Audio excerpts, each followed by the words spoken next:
欢迎来到 Go Go Go 好发，我是怡姐，我是敏华。哦，我好闪哦！敏华，你今天的指甲也太漂亮了吧？真的很漂亮吧？我也真的觉得董江哎。这个董江的江就是漂亮，董江哦。真的，我也觉得我今天的手指甲超级美，董江呢。而且呢，最重要的是啊，现在真的很流行这样的数字嘎彩绘哦。哦，我听懂了，数字 gap 就是手指甲的意思。那其实除了数字 gap 的彩绘之外呢，还有很多人会去修眉毛。现在很多的美眉啊，都喜欢把它修成像韩国的平眉，哎，这就是非常美哦。你也可以试试。那你知道眉毛怎么说吗？梦敏毛，梦敏毛，说得很好哦。那如果说我们要说眉毛弯弯很漂亮，要怎么讲呢？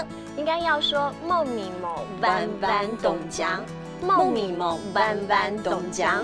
哇，现在二话不说，赶快带着大家把眉毛修弯弯，而且要去做指甲喽。Hello， 你来啦。Hello， 佳儿，我今天有预约数字嘎彩绘，要麻烦你了。默默在吗？在哦，这边请。谢谢。Hello， 默默。Hello， 敏华。不好意思，我要来做数字嘎，不知道有什么样的风格，因为我要参加喜宴。好啊，那我们先来选颜色。我觉得粉红色不错，蓝色也不错，白色我选白色好了，白色画起来应该董江吧？白色很气质，会董江。我发现你的指甲形状很好看哎，而且你的眉毛应该都有定期去修吧？有啊，我都有定期在修我的梦眉毛，因为这样子化妆比较好看。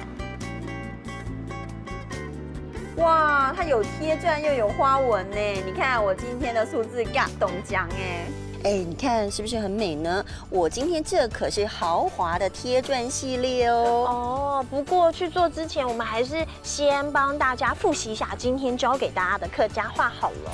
首先要帮大家复习的就是手指甲了。手指甲叫做数字 gap， 数字 gap。那如果我要说呢，我的指甲真的是很漂亮，很漂亮怎么说呢？董江，董江。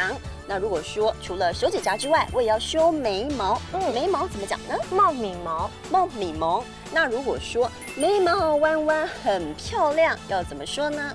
梦敏毛弯弯董江，梦敏毛弯弯董江。